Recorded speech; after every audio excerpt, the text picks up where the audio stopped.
Well, hello and welcome back to my channel. My name is Joanne and I am a law student from Melbourne. I'm just waiting for my computer to do a few things. Everything's just going really slow for me at the moment and it's not fun.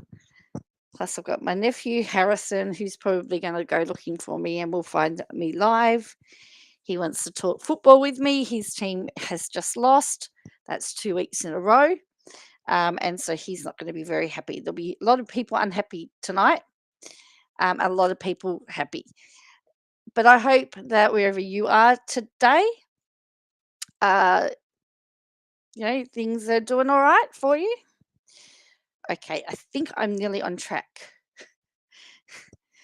I think I'm nearly on track. Anyway, I want to talk to you about a whole lot of other issues, and I know that my spelling was messed up. My computer just froze, and I had to type in a title. Of course, it's misspelled everything, but I'm just correcting that now. Everything's gone wrong. My internet's playing games, everything. Anything that could go wrong has gone wrong and is going wrong. But anyway, we are going to persist and we're going to keep going because that's what we do. So, as I said, I hope you're doing well. My son might walk in and come and ask me why I'm talking to myself because apparently I do a lot of talking to myself. We had a bit of a conversation. When my Plan With Me eventually uploads, he actually makes a guest appearance in my Plan With Me. Well, you won't see him, you'll hear his voice, and he wonders why I'm talking to myself. So, yes, it's everything is just going really well. And I thought that I had fixed this title up and anyway. So, yes, I want to talk to you about journalistic privilege. I want to talk to you about the Melissa Caddick saga, which we've been following. That has sort of got to some type of conclusion. Well, hi, Terry C. There's a conclusion there as for the assets, as to, because there's big battles at the moment over all of the possessions and about what can be resold and what can't be resold to get money back for the victims. And so that's one step closer. There's been the judge is having to decide over everything. I mean, over everything at the moment, and there's arguments over shoes, and whether the husband is high autistic. Oh wow, you're still up at 4 in the morning. Whether or not the husband can keep the wedding ring, which obviously was purchased with stolen items. But first of all, let's talk about journalistic privilege. Now,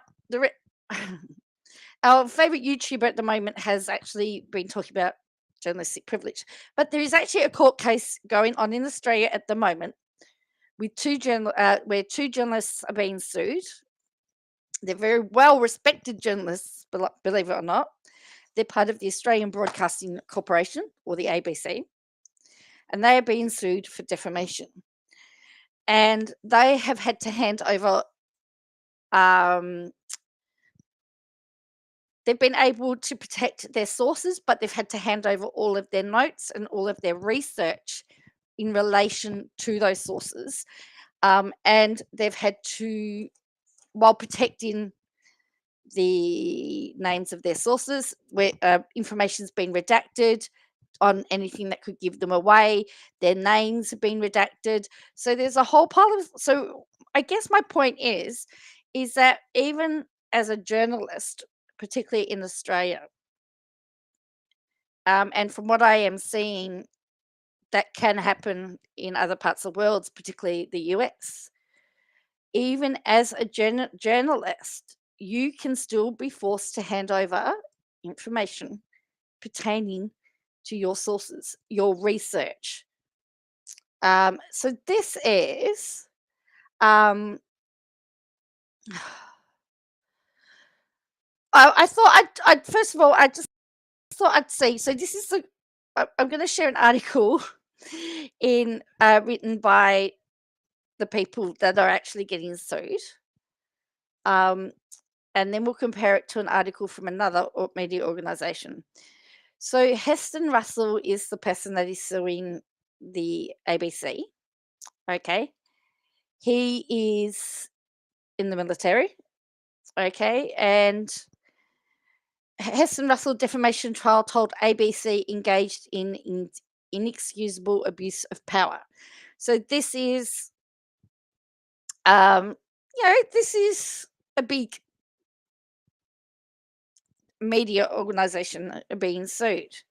So it says lawyers for war veteran Heston Russell have accused the ABC of engaging in an inexcusable abuse of power by publishing false articles before using a PR machine to defend journalism. Mr. Russell, the commander of the November platoon from 2011 to 2012, is suing the ABC in the federal court over television, radio, and online stories published in 2021. He said it falsely implied he was involved in the death of a prisoner in Afghanistan. The stories, which contained denial from Mr. Russell that the platoon was involved in wrongdoing, followed earlier reporting of allegations against unnamed soldiers from a US Marine given the pseudonym Josh. So, for the purposes of this, he's been given the pseudonym Josh. Mr. Russell's barrister, Sue Chrysanthou SC, on Friday told the court the notion of investigative journalist must entail the critical assessment. Sorry about that. I told you nothing's going right.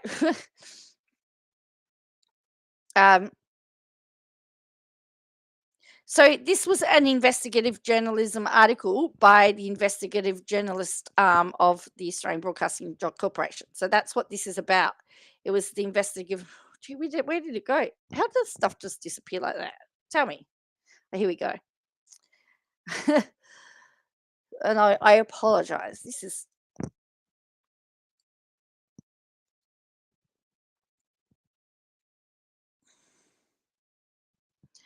Okay. Must entail critical assessment, checking, testing, and corroboration of serious allegations from a source. Shoddy, uncorroborated, reckless reporting is not in anyone's interest, she said during an opening address. Because of the uncontroversial notions, the public interest defence in this case is absolutely doomed.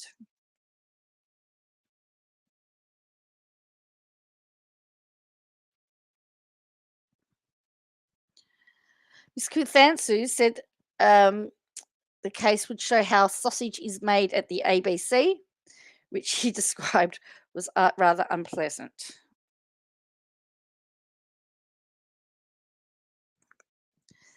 She said Mr. Russell attempted to have concerns addressed through the editorial complaints process, but that resulted in quite the malignant approach by journalist Mark Willesee and his supervising editor, the barrister said, with malice towards Mr. Russell escalating after he publicly criticised the first article about allegations from Josh. When you look at it in combination, it's quite an inexcusable abuse of power that the ABC has engaged in publishing false articles using their PR machine to issue press releases about it, Ms. Chrysanthou said. Now, what on a side note, interestingly enough, They've actually called the ABC, Mr. Russell's side, um, have called the two journalists working on the case.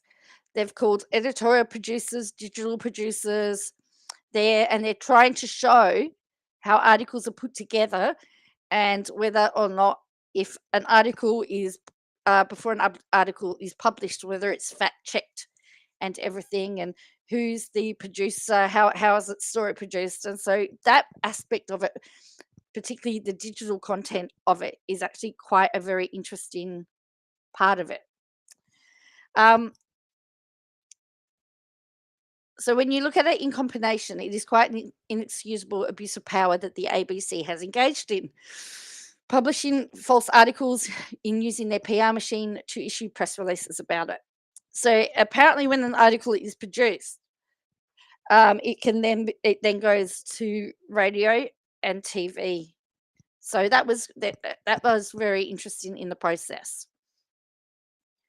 It is unusual and improper that it's really revealed conduct that is quite breathtaking in its audacity. We will be submitting that it is rogue.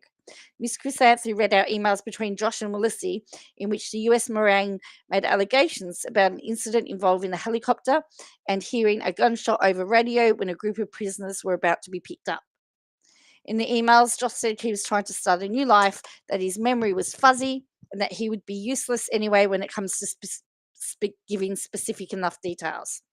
The US Marine also said the alleged incident took place a long time ago in the midst of constant combat operations when he had very little sleep and worked with people from different units and countries. Miss Chrysanthi said Willis had bolstered the credibility of Josh by telling him which Australians he believed may be involved. The court heard a senior defence source, known as Confidential Source A, believed the information was credible. How they published this allegation, they didn't do anything else, Mr. Palazzo said. So their allegation, or his allegation, is that they've heard this story and they've run with it. And the ABC is saying there was more than one source. The sources were credible. They did, as they discovered different parts of the information, they did clarify various parts of it down the track. So it says, Justice Michael Leese had previously ruled that ABC stories contained 10 defamatory imputations, including that Mr. Russell was involved in shooting and killing an Afghan prisoner during an operation in Helmand province in mid-2012 and habitually left fire and bodies in his wake. The judge was also satisfied they portrayed him as the subject of an active criminal investigation by the relevant investigatory defence authority into his conduct as commando in Afghanistan in June or July 2012. Mr. Russell was called as the first witness to give evidence. He told the court he felt the weight of an entire organisation crushing him after the stories were published in November 2021, believing they implied he was a war criminal. Mr. Russell said he offered the ABC an open interview of the publication, but was ignored, making him feel disrespected, violated, and small. The fact is that the legacy of my platoon, when you Google November Platoon or you Google my name, has caused and still causes so much trauma to me, to my soldiers, to their families, to their friends, because that is the digital footprint from our legacy.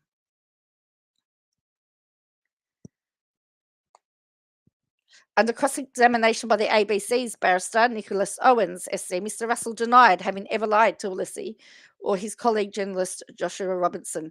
Mr. Owens then questioned Mr. Russell about a separate 2021 article by Robertson that reported Mr. Russell was in dispute with the veteran charity Swisay over money he raised on the OnlyFans platform. Mr. Russell said the journalist an invoice purporting to show $10,000 worth of exercise equipment had been delivered to the charity. Is that a genuine invoice? Mr. Owens asked. Yes, the witness replied. Mr. Owens said close examination of the PDF document revealed that there had been changes made to the invoice on the day it was emailed and the recipient's address. Mr. Russell conceded he sent a replication of the original invoice, but insisted it reflected what was the final document. Why did you tell me it was a genuine invoice? Justice Michael Lee asked him. You're right, Your Honour. I was confused by the question and believed it did represent the correct invoice. Mr. Owens put to Mr. Russell that he was prepared to lie if you think it will advantage you and can get away with it. No, the veteran said, the trial is expected to run for 1 week. So the ABC actually was going to roll over at one point in time and just take just allow him to win, because they were actually going to drop their defense because they didn't want to have to reveal the sources. They've said, protecting the sources is important, and if we have to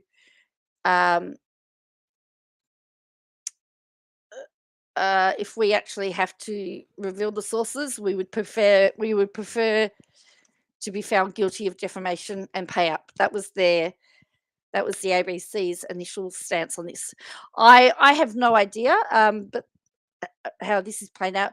But the Guardian has a little bit more into it. So this says this was Monday, the 31st of July. So it was, what's really interesting about this. See, he altered the invoice. So he admitted that he altered an invoice as proof he paid to a charity.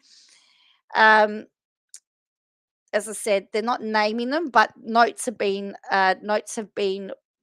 put into evidence that, in fact, of how the procedure has been done. It's a very interesting case. They're actually also talking about tweets that journalists have posted.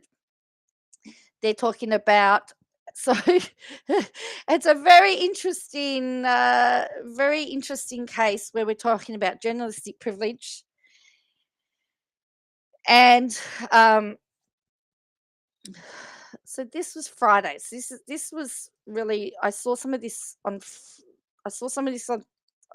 Thursday and some of Friday's stuff. So ABC executives. So we've now got executives talking. So ABC executive tells court rival radio station derided all public broadcasters' alleged war coverage. So this is what's really interesting. Radio broadcaster 2GB engaged in a cultural war when repeatedly criticising the ABC's war crimes reporting, the public broadcaster head of investigations has told the federal court. The ABC executive Joe Piccini was the final witness in a 6-day defamation trial brought by the former commando Heston Russell, who was suing the ABC and investigative journalists Mark Willesee and Josh Robertson. The 2GB broadcasting strayed into abuse and deriding of all war crimes coverage, she told the court. I mean, it was a culture war, this issue. This Josh, remember, he's a pseudonym, allegation was a way to criticize all war crime reporting, including the one that was currently subject of charges. Now, there are some criminal war crimes being investigated into. Now, the other issue that they've got, one of the biggest issues is that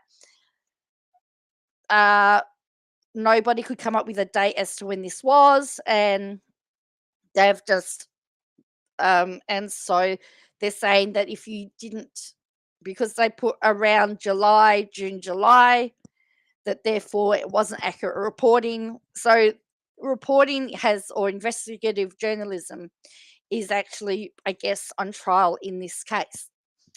Earlier this week, the court heard from evidence from Robertson that 2GB and broadcaster Ben Fordham had broadcast multiple stories that were critical of Willesee and ABC's reporting. Russell's suit involves 2 online news articles, a television news item, and a radio broadcast published in 2020 and 2021 about the November platoon's alleged actions in Afghanistan in 2012, where he commanded the platoon. In a preliminary decision, so that there were a series of articles. So the ABC is using a new public interest defense, seeking to prove the articles and broadcast concerns were an issue of public interest and that they reasonably believed that the publication was a matter in the public interest. So she said it was frustrating when TrueGB interviewed Russell and broadcast negative editorials. As head of investigations and current affairs, Puccini said she trusted the highly experienced journalists she worked in, such as Willesee, and she did not need to personally check their reporting. Puccini said Willesee, who gave extensive evidence earlier in the week, was a meticulous journalist of 30 years' experience and trust. Mr. Willesee and all the other journalists on the team, I don't do their journalism for them, she said under cross-examination about why she didn't check the interviews. That's not my job. I might have 15 very complicated stories going at once. I check that he has checked or that they have checked. I say, have you done this? Could you do that? Have you checked it? I don't do their journalism for you. Now, the other allegation that occurred, was that Heston Russell said that he went to the ABC and offered to tell his side. But according to the journalists involved, they're saying, well, we wanted to sit down with him and he wouldn't. So investigative journalist Dan Oakes, who contributed to some of the reporting, and ABC journalist Alexandra Bolcher also faced examination about their roles in the story. Puccini said that she was satisfied Willesee had a credible allegation and had spoken to a confidential source who believed that the allegation was credible. I know that he had a number of commando sources who provided him with reliable information. She admitted that she'd not noticed an error in an online article until it was pointed out to her, and it was subsequently corrected. I made an error by not checking. She disagreed the ABC had been dishonest in its correction on the article and rejected that the ABC conduct over articles was dishonest, unethical, and absurd. And so they've got closing arguments on Monday. So as I said, these are real investigative journalists who who are able to defend their journalism and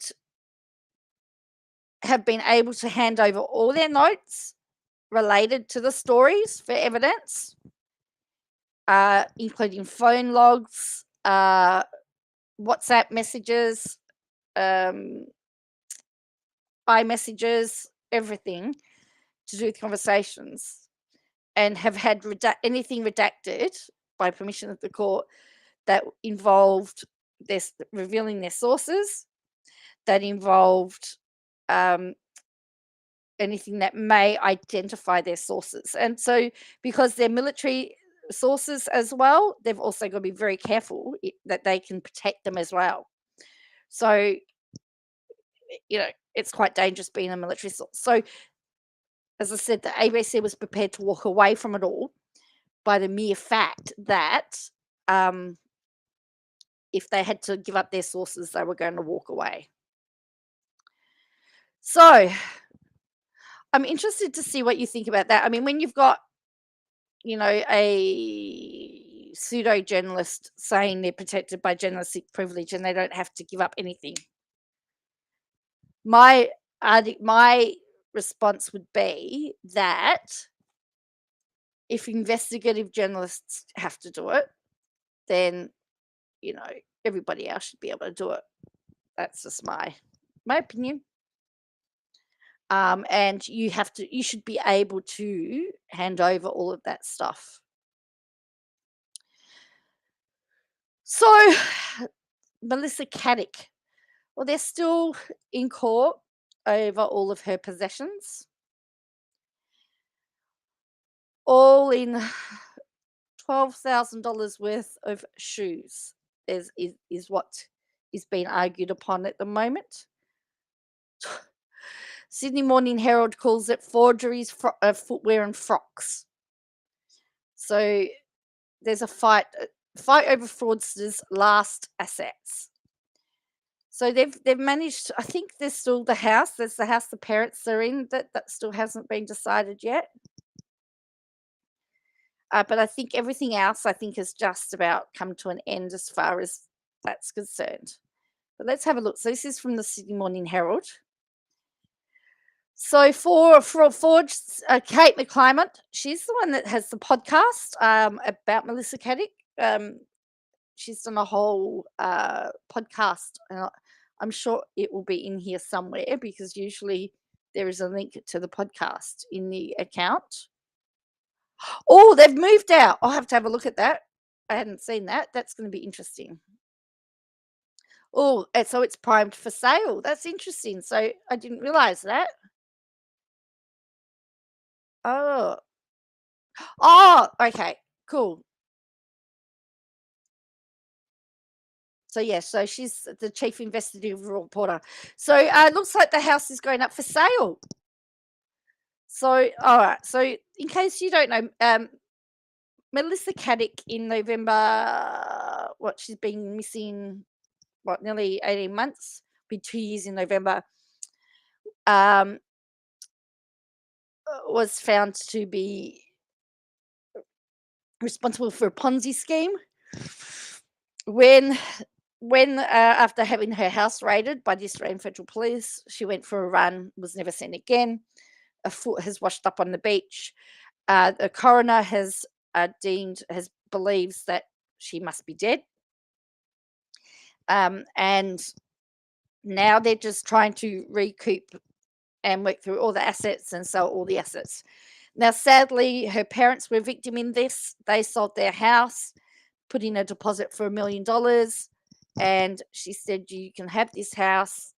I'll put it in my name. You won't ever have to worry about anything again." Unbeknownst to them, she took the money and she stole it. So her parents have now had to move out of the house. But anyway, so forged signatures, valuable sneakers, and mini dresses are being held by the husband of missing fraudster Melissa Caddick, feature in the court stash as receivers try to wind up the con woman's estate. Yes, there is a forged signature, I think, on her superannuation documentation. So yes, she vanished in November 2020 within hours of being raided. Yeah. Look at that shoe, $12,000. Who wants to wear a pair of $12,000 shoes? Over an 8-year period from October 2012, Caddick stole more than 23 million, mainly family and friends. Instead of investing the money, she used the funds to pursue a lavish lifestyle that included designer clothes, travel, real estate, luxury vehicles, and jewelry. That's right. The podcast is called Liar, Liar, and it's called Liar, Liar, Melissa Caddick and the Missing Millions. So if you want to find out and follow the story, have a look at that podcast. Liar, Liar, Melissa Caddick and the Missing Millions. So on Wednesday, Michael Hayter, the solicitor representing the receivers, expressed frustration over the refusal of her second husband, hairdresser Anthony Coletti, to hand back some of the dresses. The federal court heard Coletti had taken them from the couple's Dover Heights home without the consent of the receivers and was refusing access to them to determine whether they could be sold. A collection of 30 pairs of high-end sneakers collected by Caddick's 17-year-old son is also proving to be contentious. "I know this is going to sound petty," said Hayter, adding, they're not the normal type of sneakers that I wear." My question is, what does he need 30 pairs of high-end sneakers for? But anyway, obviously, I've never owned a pair, and I'll never own a pair, so I guess I don't know what I'm talking about. But what receivers could ascertain, at least one pair purchased by his mother from Christian Dior could be valued at $12,000 if they were in mint condition, the solicitor said. Hayter said Coletti was frustrating the receiver's request to be able to inspect the shoes to see whether they had any value. If not, we can move on. So the receivers are saying, we'd like to look at the shoes. If they've got any value on them, we'd like them. But look, if they're not going to be worth anything, the kid can keep them.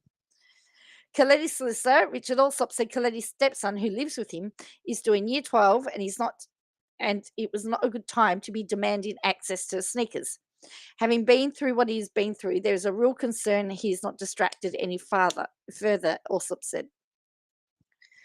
Court documents tendered last year show Coletti, 41, it was claiming he is the guardian of Caddick's son, name redacted, lives with me full time. He has done so since 2102. "I am his guardian," he said in an email. As soon as his wife is officially declared dead, he would become the guardian as per Melissa's request in her last will. Kennedy wrote in an email dated February 3rd, 2022, which he sent to Hayter. In May this year, the coroner found that while the notorious fraudster is dead, the cause and manner of her death are still set to remain a mystery because of her husband's failure to provide a frank account of what took place during the 30 hours before his wife went missing. Coletti's claim of guardianship was disputed by the boy's biological father, Tony Caddick, who, according to documents, wrote to Hayter in 2022 stating that while Coletti was the boy's stepfather, he had no other legal right and doubted Mr. Coletti has any idea what he's doing. Coletti, who had been originally demanding half of his wife's estate, is now fighting over a bank account, a wedding band, 2 luxury watches, a diamond and sapphire skull pendant, and 2 of his wife's dresses. The court heard he will return the other dresses and has agreed to take the 2 unspecified frocks to his solicitor's office for inspection. Alsop said Caddick's family was also claiming $8,500 from one of Caddick's bank accounts containing $21,000. The court also heard Caddick had forged signatures on a self-managed superannuation document. It is understood she forged the signature of her first husband, Tony Caddick, to replace him as trustee with her brother Adam Grimley, whose signature she also forged.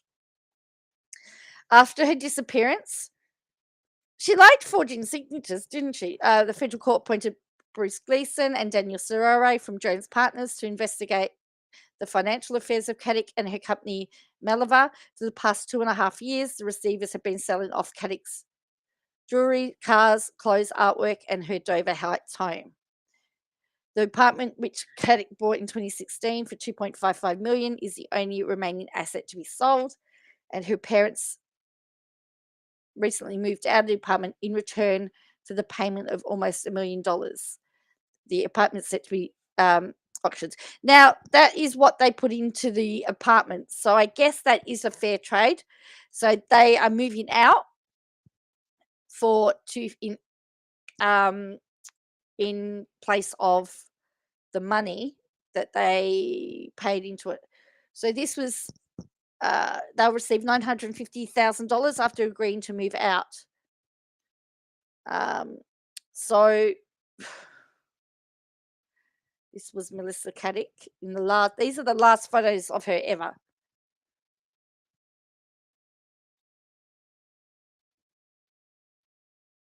That's her husband.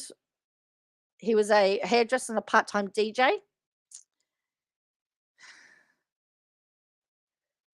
So she persuaded her parents. So this is how she got the house. She persuaded her parents to pay $1 million for a third ownership and a life tenancy. However, rather than paying down the mortgage, their daughter spent the money of her parents on jewelry and jets. On the Monday afternoon, she approved the agreement the receivers reached with the Grimleys, who would remove the caveats. So they put caveats on the title. So if there's a caveat on the title, you can't actually technically sell it. Caddick did not pay off any of the principal, and there is still a large mortgage that hasn't been paid since her disappearance. And that they're in their 80s. Have agreed to vacate their 3-bedroom apartment within 6 weeks, clearing the way for receivers to organise a spring auction campaign. The court also improved an interim distribution of $3 million among out of the out-of-pocket investors, who will eventually get back between 36 and 37 cents in the dollar. So there you go. So people are going to get something. So again, here is the podcast. It's called Liar. So that's about everything I've got to say and talk about. What else is happening for everybody else? I mean, I know that, there's so much going on. We've had Victoria cancel the Commonwealth Games, pull out of the Commonwealth Games, cost us millions of dollars. There's all sorts of uproar and upheavals with state politics, in states. Oh, it's just so crazy at the moment. But I'm interested in knowing what's going on in your life.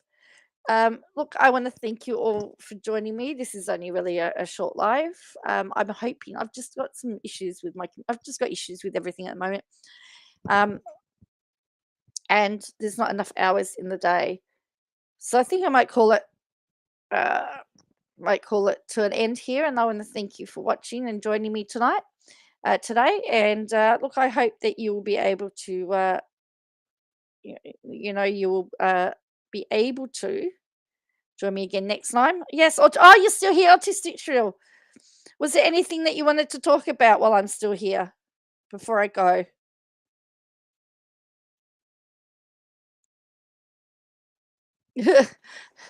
um, well, I hope you get some sleep anyway. I ha- um Oh, the only thing I wanted to check, let me just check the Minnesota court. I believe that there's there's um another hearing that's been set down in the Katie Joy stuff. I have nothing now. Oh, that's okay. I have nothing, nothing, nothing.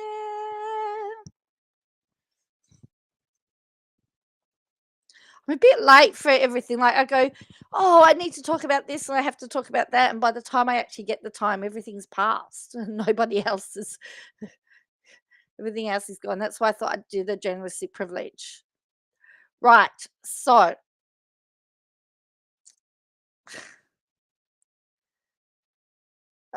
let's have a look at this just before I go. Right. So this is yes. So there's a review hearing on look, in Australia, we have day, month, year. So I read this is the 10th of March 2023, but I know it's the 3rd of October, okay? So bear with me if I get my numbers confused. All right. So there's a review hearing on the 3rd of October, which I understand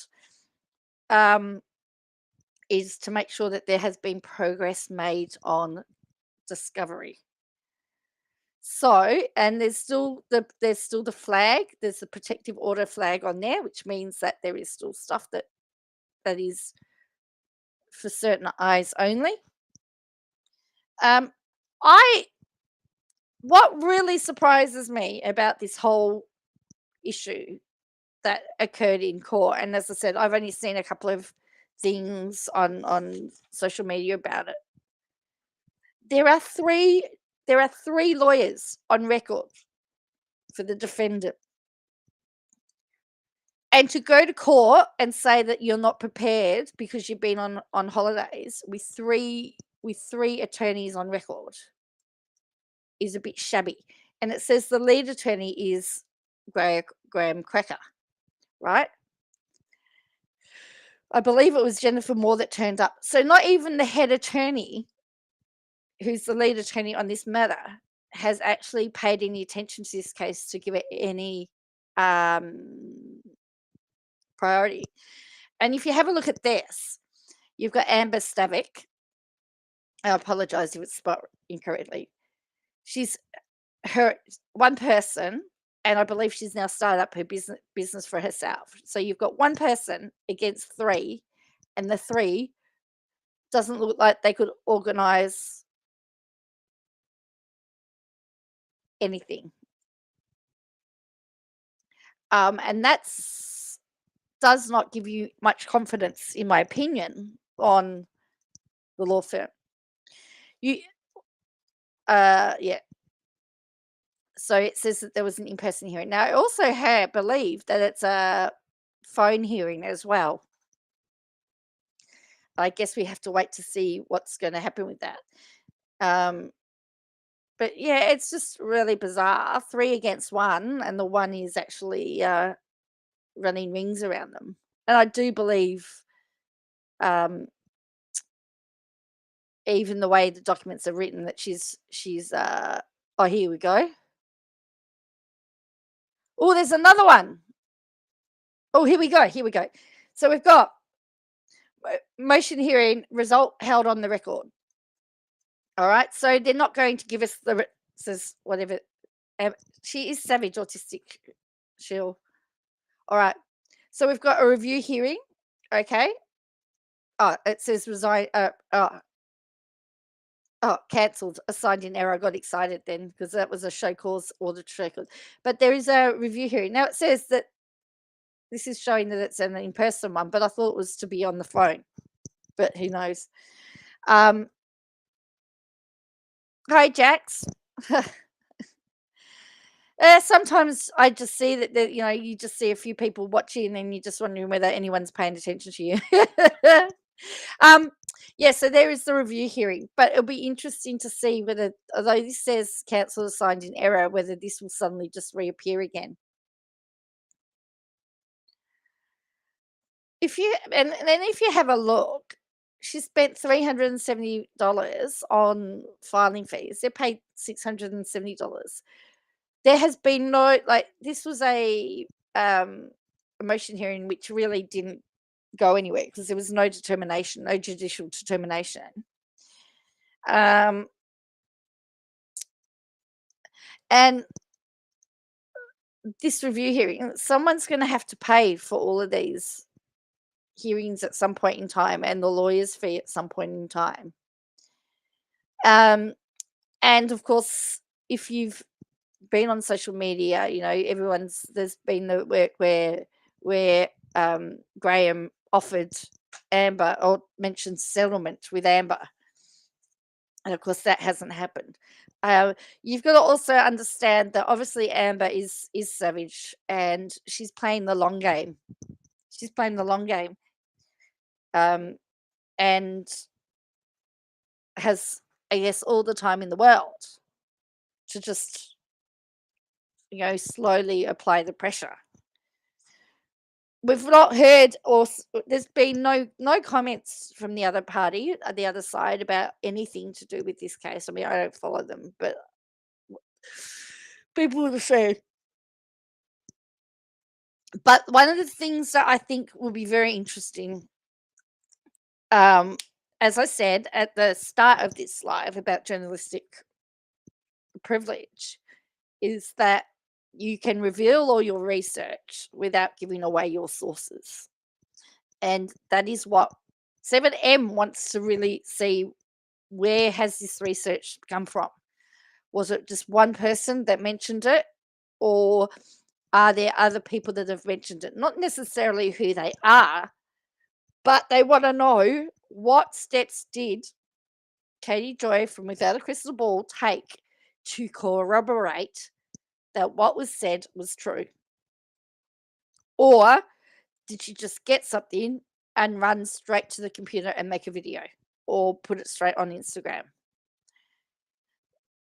My feeling is the latter, but I don't have proof either way, because she'll always say, I received an email, or she'll make it sound like that she does have some type of source. But never really goes into show. I mean, as she'll go into all the court documents to try and show that someone's a bad character, but I've not seen any evidence, any evidence to show some of the allegations that she's made against them. I've not seen that. And don't forget, with the whole Miranda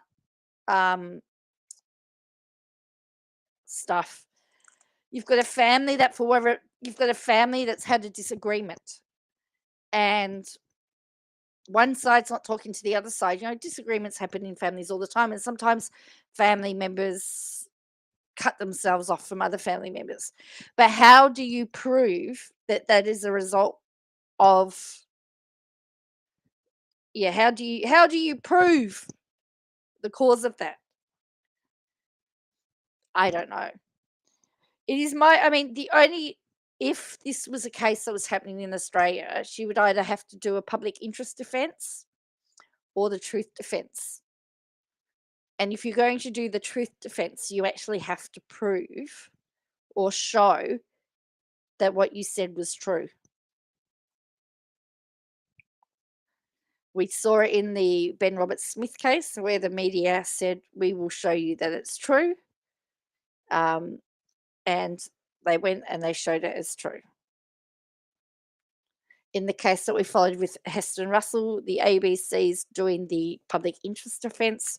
They have to show that it's in the public interest, and that the information that they received was credible, and from my understanding. But I've not seen any of the really serious allegations. I mean, the cult allegation, she calls everybody a cult. Everybody's in a cult. So I mean, I don't really take that one with much grain of salt, to be honest with you, because everybody, according to her, is in a cult except her and her subscribers, because they're not in a cult. But then if you don't agree with her way of thinking, she blocks you. So then I would say, well, isn't that what a cult leader does? you know, you can, if you are censoring what's on your social media pages, yeah, there's questions to be said there. But the other thing I'd like to say is I did watch the video of the hearing, and there was lots of comments made about one side having a computer and one side having a pad of paper. Technology is only recently new in Australian courts as far as lawyers are concerned, and being able, you used to not be able to take anything into the courtroom at all. You used to have to, you could only have paper and pen and your folders for a very long time in Australian courts. So having iPads and laptops is all new, reasonably new. But I don't know that that necessarily makes you a better lawyer because you've got technology than not having technology. The way that you interpret the law and be able to present your argument is a much more of a determination of whether you're a good lawyer or not. Just again, my point of view. And law is generally more on the conservative side and very slow to change because of the fact that it takes a long time. There is still lots of property conveyancing that is still, there's still elements of it that is still done, although it's most of it is now electronic. There's still a lot of it that's done manually for security reasons, and that's the other thing, is that the only way to guarantee that something isn't recorded or something isn't being recorded or something's not happening is to ban all technology. And there are cases where they will actually do that, where they will still won't let you in without, with any technology. You're not allowed to have your phone out, you can't have anything. And it's still, if the case is sensitive, they'll still make it just pen and paper. So I just wanted to make that point as well from my limited experience. So look, I'm trying to upload, and I'm in the process of trying to argue with my internet at the moment and my computer, uploading a couple of videos, taking all day to just do what they need to do. And yeah, so it's crazy. Just doing electronic conveyancing now. I mean, even the process of doing that electronically is crazy. Where only one computer in the office is allowed to have access to the server that does the title transfers, and then it has a special code that you, like a little thing that has a code on it. Both you and the manager, practice manager, or the owner, or whatever, a senior lawyer, only two people can have those things, and so you have to put both passwords in. And yeah, it's just crazy. The system is called PAXA, if you're interested in the system that does all the title transfers.